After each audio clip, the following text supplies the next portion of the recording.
월요일에 올리는 투자마인드 이야기입니다.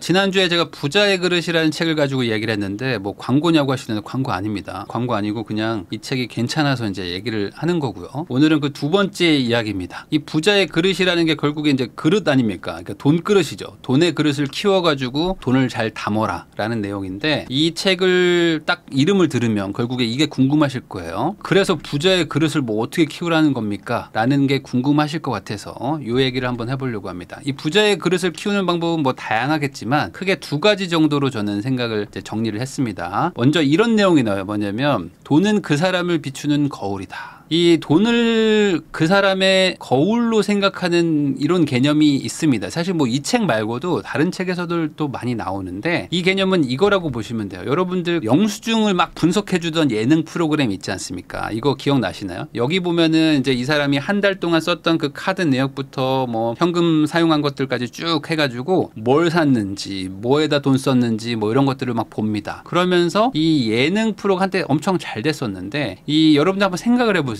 내가 한 달에 얼마를 썼는지 그리고 이걸 어디다 썼는지를 누군가한테 보여준다고 생각해 봅시다. 그러면 내가 어떤 사람인지를 이 사람한테 이제 들키는 기분이 들 겁니다. 이게 무슨 소리냐면은 내가 어디서 뭘 빵도 사 먹고 떡볶이도 사 먹고 뭐 어디 가서 술도 먹고 뭐 이런 것들이 다 적히잖아요. 이 영수증이라는 거에는. 그러면 내가 아무리 겉으로 어떤 사람인 척 하려고 해도 실제 실생활에서는 숨길 수가 없죠. 그러니까 이 내용만 봐도 어떤 사람인지 알 수가 있다. 예를 들어 이런 거죠. 이 어떤 사람의 영수증을 쭉 봤더니 마트에서 장을 보는 사람이야. 이 사람은 매주 목요일이나 일요일에 마트 가가지고 장을 봅니다. 그런 사람이 하나 있고 B라는 사람은 매일 배달 음식을 먹는 거야. 자, 그러면 이 두 사람이 어떤 성향인지 여러분들 바로 그냥 추정이 가능하죠. 이 두 사람의 삶은 많이 다른 거거든요. 그럼 이런 것도 있습니다. 아침마다 택시를 타는 사람이야. 영수증을 봤더니 아침마다 택시를 타요. 근데 이 금요일에 또 술을 먹는 사람들이 있어. 금요일마다 술 먹어. 근데 술을 먹는데 7시에 결제 한번 하고 12시에 결제 한번 하고 뭐 새벽 3시에 결제 뭐 이런 사람들도 있는 거죠. 또 어떤 사람들은 경조사비 비중이 엄청나게 높아요. 그래가지고 월급이 300인데 경조사비에다가 막 30 이상 쓰는 사람들도 있는 거죠. 그러면 이 소비만 봐도 사실 이 사람이 어떤 성향인지 그리고 어떻게 사는지 그리고 조금 더 보면은 성격까지도 나올 수도 있는 겁니다.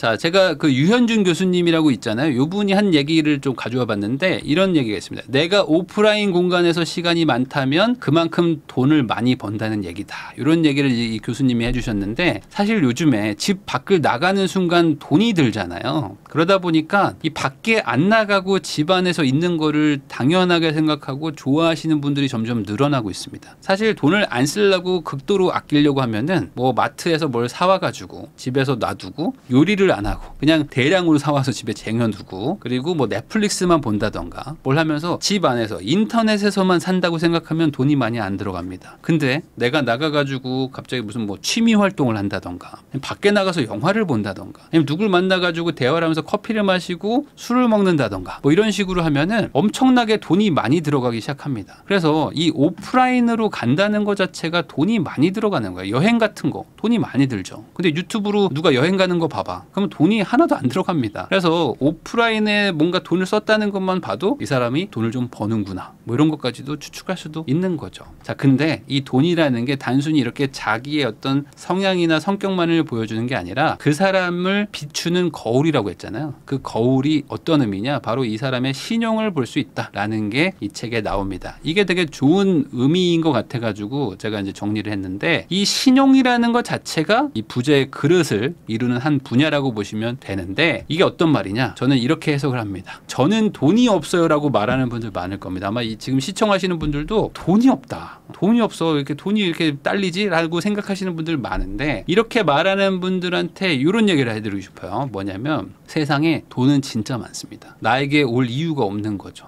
이거를 저도 직장인일 때는 잘 몰랐어요. 처음에 직장 사회 초년생 때 막 저축하고 하는데 막 열심히 저축하는데 물론 돈이 쌓이긴 하지만 누구는 막 돈 엄청 많다고 하는데 나는 뭐 돈도 얼마 없고 막 이렇게 하니까 막 답답하잖아요. 그리고 특히 이제 회사 생활을 하시는 분들은 세상에 돈이 많다는 걸 잘 모릅니다. 왜냐면 주는 연봉만 내 돈이고 여기서 쓰는 거 빼고 남은 돈이 내 돈이기 때문에 항상 돈이 부족하거든요. 근데 이 회사를 그만두고 나오신 분들 밖에 나와서 어떤 사업을 하시거나 어떤 다른 것들을 하시면서 느끼는 게 뭐냐면 세상에 돈을 가지고 있는 사람들도 정말 많고, 그리고 이 돈이 어딘가에서 투자되기만을 기다리면서 대기하고 있는 대기 자금들도 엄청 많다는 걸 알게 됩니다. 특히 뭐 돈 얘기를 하잖아요. 제가 돈 얘기를 하고 이러다 보면은 제가 뭐 얼마 있는데 이거 굴릴 데 없을까요? 이거 돈 있는데 이거 굴릴 데 없을까요? 하시는 분들이 정말 많아요. 투자 기회를 찾아서 떠다니는 분들도 진짜 많다. 그래서 제가 이제 부자인 분한테 이제 대화를 하다가 들은 내용인데 이런 겁니다. 뭐냐면 사람들은 내가 사업하고 이럴 때 돈이 많이 필요하다라고 생각하지만 그거는 오해다. 무슨 소리냐면은 내가 어떤 비즈니스 모델을 잘 만들어요. 그리고 그 비즈니스 모델을 운영할 수 있는 능력이 있어요. 근데 돈이 없잖아요. 그러면 사람들이 돈을 싸들고 온다. 그러니까 네가 어떤 능력이 있고 어떤 확실한 구조를 만들 수만 있다면 투자하고 싶은 사람들은 세상에 넘쳐난다는 겁니다. 그래서 그거를 이제 지분으로 나누고 뭐 일부 뭐 투자금도 받고 하면서 스타트업도 생기고 그게 이제 유니콘 기업까지 가고 하는 거잖아요. 물론 이 과정이 되게 어렵긴 하지만 돈이 엄청 많아야지만 스타트업처럼 무슨 벤처 회사를 만들고 하는 게 아니라는 거죠. 내가 괜찮은 사람, 여기에 돈을 줘야 되는 이유만 있다면 돈은 갑자기 몰려오기 시작한다. 내가 왜 여기 투자해야 됩니까? 라는 질문에 대답을 할 수 있으면 돈이 온다는 거죠. 그래서 제가 회사 다닐 때도 그렇지만 참 이런 얘기 많이 합니다. 회사원일 때 회사 때려치고 싶다. 회사 제가 그만 다니고 싶다. 이제 오늘 한 목요일인 줄 알았는데 지금 화요일이네. 뭐 이런 얘기 많이 하시잖아요. 거기다가 이런 얘기하는 분들의 특징이 요 얘기를 꼭 해. 뭐냐면 회사 때려치고 싶다 한 다음에 정대리 나가서 뭐 해야 되냐? 본인이 나가서 뭘 해야 될지를 옆에 있는 대리나 주임한테 물어봐. 그러면 그 사람 나가면 돼요? 안 돼요? 안 되죠. 야, 나가서 뭐 해야 되냐? 야, 뭐 대박 아이템 없냐? 뭐 너 혹시 뭐 나갈 거면 혼자 나가지 마. 뭐 이런 얘기 하시는 분들 정말 많습니다. 아마 여러분들 주변에도 많을 텐데 이런 사람이 만약에 있다고 가정을 해봅시다. 그러면 이런 사람한테 투자해 줄 사람이 있을까요? 없겠죠. 그러니까 이거를 신용이라는 개념으로도 설명할 수 있다는 거예요. 나라는 사람을 보고 제3자의 입장에서 판단을 해보면 나는 나한테 돈을 빌려주고 싶냐 이거죠. 내가 신용이라는 게 무슨 사기꾼이냐 뭐 이런 얘기가 아니라 이 사람한테는 돈을 줘도 돈을 돌려받을 수 있는, 뭔가 투자를 해도 돌려받을 수 있을 만한 신용이 있냐라고 보면은 없는 사람들이 대부분입니다. 자, 이 책에 이런 내용이 나옵니다. 부자는 신용의 힘을 알고 있다. 그래서 반드시 약속을 지키려고 하고 남의 믿음에 부응하려고 한다. 돈은 남한테서 오는 거다라는 얘기를 하는데 이게 정말 중요한 얘기입니다. 돈은 내 월급도 그렇고 내가 무언가를 팔아가지고 버는 음식값도 그렇고 모든 게 다 남한테 오는 거잖아요. 그러니까 남한테 온다는 개념을 갖고 이 사람이 나한테 돈을 줬을 때 그 믿음에 부응을 하고 그걸 계속 꾸준히 쌓아가는 게 신용이고, 이 신용이 커지면 커질수록 부자가 된다는 걸 안다는 거죠. 이 신용이 커다란 돈을 낳고 그 사람이 가질 수 있는 돈의 크기도 더 커지면서 계속 상승을 한다는 겁니다. 이 신용이라는 개념을 굳이 설명을 한다면 나한테 돈을 맡길 수 있는 이유라는 거죠. 이걸 아주 쉽게 얘기하면 이럴 수도 있습니다. 뭐냐면 공무원이 신용대출이 잘 나옵니다. 근데 자영업자는 신용대출이 잘 안 나오거든요. 이게 무슨 차이일까요? 공무원이 안정적이어서 그래요. 그럴 수도 있지만 이걸 신용으로 생각해 봅시다. 자영업자가 신용이 나쁘다는 게 아닙니다. 사기꾼이라는 얘기가 아니고 내가 누군가한테 돈을 맡길 때 돌려받을 수 있다는 믿음, 그게 신용이라고 생각하면 이 공무원은 어쨌든 꾸준히 수입이 나올 거라는 믿음이 생기는 거죠. 그러니까 이걸 신용으로 생각할 수 있는 겁니다. 근데 자영업이라는 건 언제 어떻게 될지 모르는 거죠. 그러니까 이쪽은 반대로 사기꾼의 개념이 아니라 돈을 돌려받을 수 있는 신용이 약한 거다. 그렇게 보면은 이게 또 해석이 되는 거죠. 자, 그래서 이 돈 버는 일이라는 거 대부분이 이 신용하고 관련이 있어요. 그래서 여러분들 뭐 특히 이제 직장인분들도 많이 보실 텐데 직장에서 승진을 하는 사람, 못하는 사람들이 있습니다. 그러면 능력은 되게 좋은데 승진이 좀 안 되는 분들도 있고,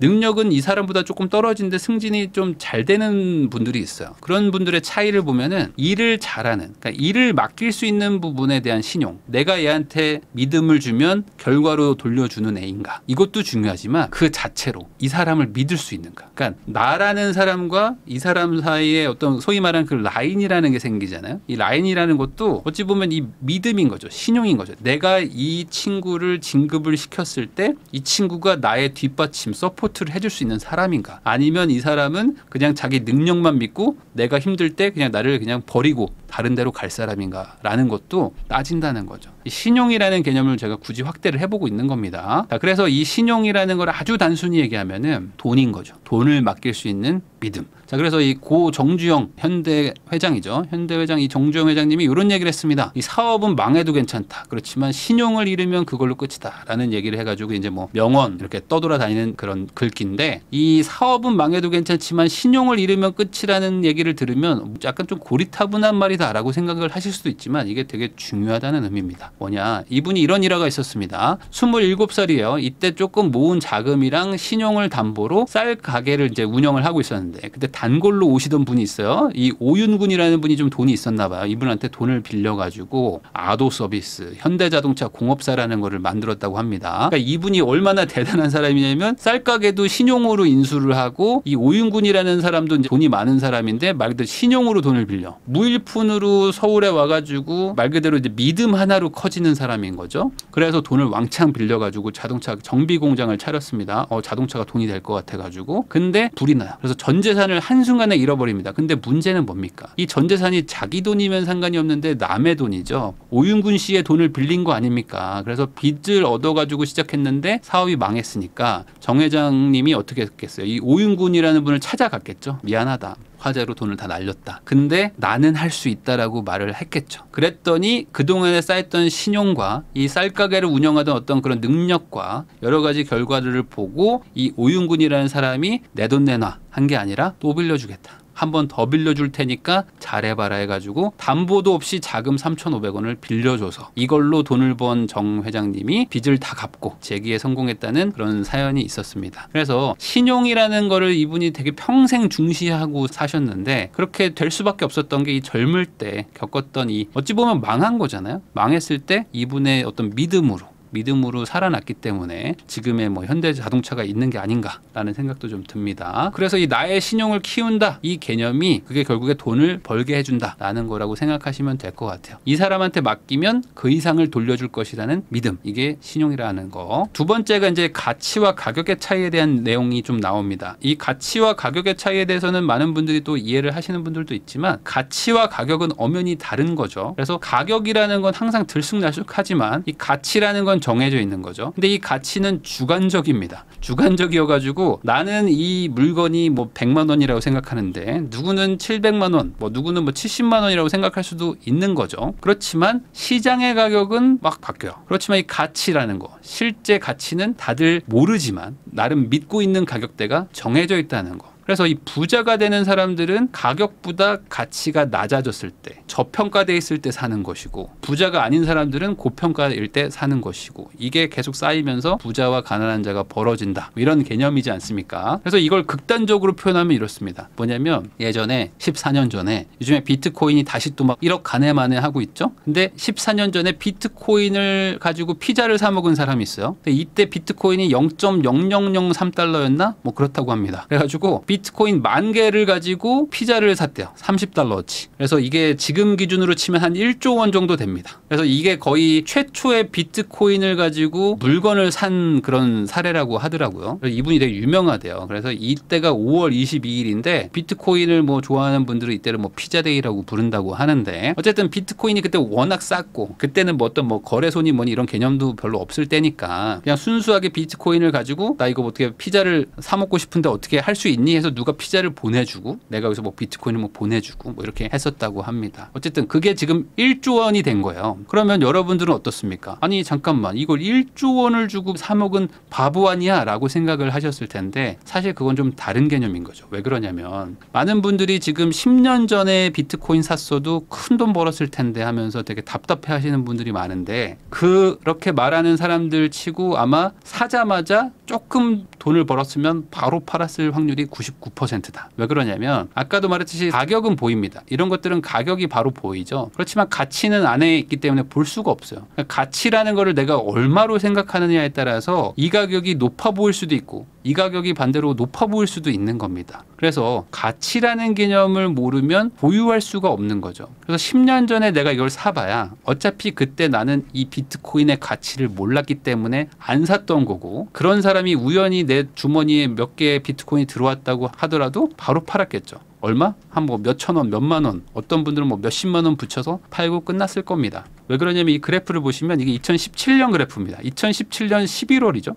11월에 2,800만 원이야. 2,880만 원까지 갔었거든요. 그러니까 지금으로부터 벌써 7년 전입니다. 7년 전에 3천만 원 가까이 올라갔다가 단 1년 만에 360만 원이 됩니다. 그러면 내가 이 가격만 보는 사람 입장에서는 3천만 원이 300만 원 된 거잖아요. 그러니까 정말 마이너스 뭐 90% 가까이 난 건데 박살이 났겠죠. 당연히 이쯤에서 던졌든 여기서 던졌든 여기서 던졌든 여기서 던졌겠죠. 근데 내가 이 가치라는 걸 아는 정말 소수의 사람들, 그때 비트코인이 정말 좋은 거예요 라고 말하는 사람이 한국에 몇 명이나 있었을진 잘 모르겠지만 뭐 누가 있었다고 칩시다. 그런 사람들은 아니야, 이거는 앞으로 세상을 바꿀 것이다, 인터넷과 같은 거야 라고 하면서 디지털 금 하면서 이건 무조건 평생 가져가겠다라고 생각했던 그런 가치를 아는 사람이었다면은 안 팔았겠죠. 350대 또 사가지고 지금 뭐 9,300만 원이 돼 있었을 겁니다. 그러니까 이런 거는 아무나 할 수 있는 것도 아니고 과거로 돌아간다고 할 수 있는 것도 아니다. 이게 어디서 느껴지냐면 요즘에 집값이 좀 상승하니까 시장 분위기가 확 바뀌었어요. 그러다 보니까 요즘에는 뭐 그때 왜 안 샀어요? 뭐 그때 살 걸 하면서 막 안타까워하고 막 슬퍼하고 막 이런 분들이 많습니다. 근데 작년 초죠. 작년 초가 저점이라고 봤을 때 그때로 돌아가면 살 수 있냐 이거죠. 요즘에 둔촌주공이 뭐 25억이네 26억이네 이런 얘기들이 계속 나오고 있는데 14억의 분양을 받을까 말까 고민했던 분들이 많았단 말이에요. 근데 그런 분들이 그때는 고민하는 이유가 있었습니다. 왜냐하면 그때 가치는 14억이 뭐야, 12억이나 10억이 될 수도 있다고 생각했기 때문에 안 받은 거잖아요. 당연히 뭐 금융 문제도 있었을 것이고. 그런데 그때 어떤 분들은 아니다, 이거는 뭐 15억 20억의 가치가 있다라고 생각하면 또 산 것이고. 그러니까 가치 판단의 결과가 어떤 지금의 이익과 손해를 결정하는 것이지, 내가 그런 개념이나 어떤 그런 확신이 없으면 돌아가도 할 수 없는 것이다. 그때 안 샀으면 다시 돌아가도 못 사는 게 사람의 마음이다 라는 얘기를 하고 싶었던 겁니다. 그래서 이 부동산 시장에 격언이 있습니다. 뭐냐면 결국에 입지가 전부다. 이 부동산이라는 거는 움직일 수 없는 자산이기 때문에 가장 중요한 기준이 뭡니까 라고 얘기하면 결국에 위치입니다. 그 위치라는 걸 바꾸지 못하는 자산인데 위치가 제일 중요한 거죠. 그래서 지금 여러 가지 투자를 하고 하셨던 분들이 이 제일 좋은 위치에 제일 좋은 물건을 산 사람을 대부분 못 이깁니다. 이 부동산이라는 거는 그런 시장이어가지고 돈이 많은 사람이 제일 좋은 입지에 제일 좋은 걸 삽니다. 그리고 나서 그 사람이 돈을 제일 많이 벌어요, 보통은. 근데 그거를 몇몇 소수가 아주 어떤 인연과 우연과 배짱이 섞여가지고 약간 그 수익률을 넘어가는 일들이 일어나긴 하는 거죠. 대다수는 어떤 그 순서대로 수익률이 결정이 됩니다. 그렇기 때문에 이 가격이 아니라 가치를 보라는 말을 하는 사람들도 많습니다. 좋은 입지가 빠지면 사라. 왜냐하면 이건 가격이 아니라 이 가치는 바뀌지 않기 때문에 빠졌을 때 좋은 입지를 사고 그냥 가지고 가라 라고 하시는 분들이 많은 게 이 부동산 시장의 오래된 격언이기도 한 거죠. 이 그릇을 키우는 거는 실패의 경험이다 라는 게 이 책에도 나옵니다. 그러니까 그릇을 키워야지만 그 그릇에 돈이 담긴다는 얘기인데, 그릇을 어떻게 키웁니까? 그러려면은 아까 말한 신용도 뭐 쌓고 해야 되지만, 고 정주영 회장님이 그런 얘기를 했잖아요. 실패는 괜찮지만 신용을 잃으면 안 된다고. 그 말은 뭐냐면 실패를 해도 된다는 거죠. 그리고 중요한 건 실패를 했을 때의 경험을 가지고 그릇을 키우는 데 쓰라는 겁니다. 요즘에 보면은 이런 게 있어요. 항상 다 재테크를 하시면 이런 두 종류의 사람으로 나뉘는데, 손해를 보는 사람들이 있잖아요. 손해를 봤는데 나 이거 절대 안 한다고 떠나는 사람들이 있습니다. 그런 사람들이 있는 반면에 또 어떤 분들은 손해를 봐요. 그 다음에 시장에 남는 사람들이 있어요. 근데 여기도 또 두 종류로 나뉘는데, 아무런 깨달음 없이 그냥 이거 무조건 내가 메꿀 거야 하면서 막 레버리지 쓰는 사람, 이런 사람도 안 되는 거고, 또 한 명의 사람들을 말하는 겁니다. 뭐냐면 손해를 봤을 때 내가 도대체 손해를 왜 본 건가, 그리고 내가 그동안 뭘 잘못했을까를 막 고민하는 분들이 있습니다. 이런 분들이 뭐 많지는 않은데, 이런 분들 중에 이번에 내가 손해본 이유는 뭐고 나는 무엇을 느꼈기 때문에 다음번에는 내가 무조건 지금의 손해를 메꾸는 그 이상의 성공을 하겠다, 내가 이 깨달은 걸 꼭 반영하겠다 하면서 바뀌는 사람이 있습니다. 1,000만 원을 굴려봐야 1억을 굴릴 수 있거든요. 저도 옛날에 아주 적은 금액으로 아주 작은 아파트를 사서 시작을 했던 게 다행이라고 생각할 때가 정말 많아요. 처음부터 제가 몇 억짜리 막 엄청 큰 거를 무리하게 사가지고 막 큰 돈을 잃었으면은 아마 다시 일어나지 못했을 수도 있는데, 처음엔 제가 아주 작은 아파트 막 5천만 원짜리 아파트 샀거든요. 그 5천만 원짜리 아파트에서 손해 봐봐야 뭐 얼마나 손해 보겠냐라는 마음으로 아주 적은 금액을 투자했었던 거. 그렇기 때문에 그렇게 하우스 푸어의 시절이고 막 다들 망한다고 했을 때 그 15년 전에 시작을 할 수 있었던 거거든요. 그래서 그거를 하면서 시행착오도 겪고 막 고생하다 보니까 이거 할만한데라는 단계가 옵니다. 그러면서 조금 더 해볼까 하다 보니까 뭐 1억 10억도 굴리고 막 하는 거죠. 그래서 바로 큰 돈을 굴리면은 실패를 하는데, 작은 돈을 굴려가지고 실패를 해보면은 이게 다음번에 오히려 성공으로 돌아오는 경우들을 저는 좀 봤습니다. 그래서 제가 그 코인을 하는 분들을 좀 만났던 적이 있는데, 그분들이 대다수가 똑같은 얘기를 한 게 있어요. 뭐냐면 우선 100만 원을 가지고 하라는 거야. 100만 원. 나 돈 더 있는데? 아니야. 그냥 100만 원 가지고 해. 왜? 100만 원으로 1000만 원을 만들어 보라는 거예요. 확실히 코인은 좀 판이 커. 10배 정도는 금방 한다는 거야. 그래서 100만 원 가지고 1000만 원 한번 만들어 봐. 그러면은 이게 코인 판이 좀 보이거든? 이렇게 얘기를 하더라고요. 이게 제가 코인도 그렇고 주식 막 트레이딩 하는 분들도 이런 얘기들을 많이 합니다. 그러면 여기서 이제 두 종류로 사람이 나뉘어요. 뭐냐면 1번. 뭐 어떻게 하라는 거야? 아마 대다수의 부동산 기반의 그런 일반적인 삶을 산 분들은 이런 얘기를 할 겁니다. 저도 이랬거든요. 1번. 뭘 어떻게 하라는 거야? 근데 두 번째 사람들이 있습니다. 아 그래? 야 그럼 한번 해보고 다시 물어볼게 하는 사람. 그래서 저는 요거를 한번 해봤어요. 요렇게 한번 해보고 내가 물어볼게 해가지고 저는 요때 알트코인들을 막 샀었습니다. 그때 100만 원 가지고 알트코인을 막 샀었어요. 그때 뭐 5만 원 가지고 막 쪼개가지고 막 사고 했거든요. 그리고 조금 지나서 보니까 다 마이너스 80% 90% 막 찍혀 있더라고요. 어떤 건 또 플러스 막 50% 막 뭐 120% 막 나 있는데 전반적으로 봤을 때는 손해야. 그래서 알트코인들 잠깐 떴을 때는 좋지만 쫙 망하는구나. 100만 원 가지고 1000만 원 만드는 거 쉽지 않다. 그러니까 그 말의 의미는 뭐냐면 한번 해보면 너가 밖에서 보는 거랑은 다를 것이다. 그런데 부동산은 그럼 어떻게 합니까? 부동산도 작은 거라도 해봐야 되는 것이고, 저는 작은 걸 지금 할 수 없는데요. 그러면 모의 투자라도 해보라고 항상 말을 해도 그래도 뭘 모의 투자를 합니까? 할 거면 그냥 한 방에 하는 거지 하면서 대출 받고 신용대출 받고 남의 돈 끌어다가 막 집 사기도 합니다. 그러니까 결국에 작게 해봐야지만 배우는 게 있다는 거죠. 그래서 이번에는 실패할 수 있죠. 그래서 반대로 어떤 투자를 했는데 실패하는 분들도 있잖아요. 그러면 그거를 가지고 막 너무 좌절하는 분들도 있는데, 저는 그렇게 생각하지 마시고 대부분 젊은 분들이 처음에 실패를 하면 이거는 연봉이나 아니면 뭐 꽤 나름 좀 몇 년이라도 좀 고생하면은 대부분 메꿀 수 있는 수준으로 잃었다고 저는 생각합니다. 근데 이걸 막 뭐 레버리지나 막 이런 거 써가지고 뭐 선물 옵션 뭐 이런 거 하시지 않았으면, 근데 이렇게 실패를 하더라도 여기서 분명히 깨닫는 부분이 있거든요. 그래서 그걸 깨닫고 그 부분을 조금 더 보완을 해가지고 그 시장에서 뭐 다시 한번 도전을 해보시든지, 도저히 안 될 것 같다고 생각하시면 아예 재테크를 떠나는 게 아니라 다른 투자처로 또 옮겨가서 거기서 또 해보시든지 뭐 이런 식으로 해가지고 다음에는 성공하려고 노력하는 게 중요한 것 같습니다. 저는 주식에서 이걸 한번 해보려고 하다가 이게 주식은 너무 심리적으로 타격이 너무 크고,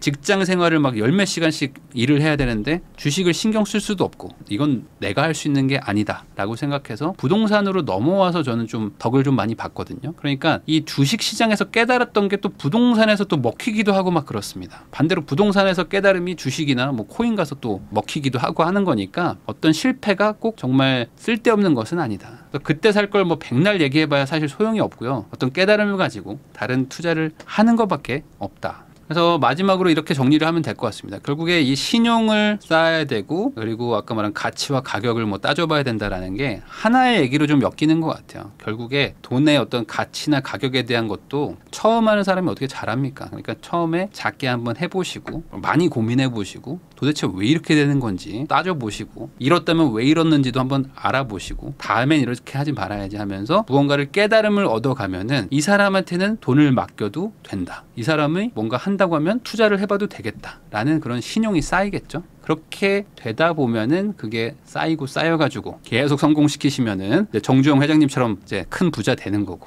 작게 하시면은 그래도 경제적 자유를 달성할 수 있는 그런 작은 부자라도 되는 게 아닐까라는 생각을 한번 해봤습니다. 그래서 이제 크게 부자의 그릇이라는 책에 대해서 뭐 2개의 영상을 한번 만들어 봤는데, 개인적으로는 되게 초보자 그리고 뭐 이제 한 번씩 투자로 힘들거나 이럴 때 읽어보면 뭐 괜찮은 책이다라는 생각이 들어가지고 한번 이렇게 영상을 만들어 봤으니까 관심 있는 분들 한번 보시면 좋을 것 같습니다.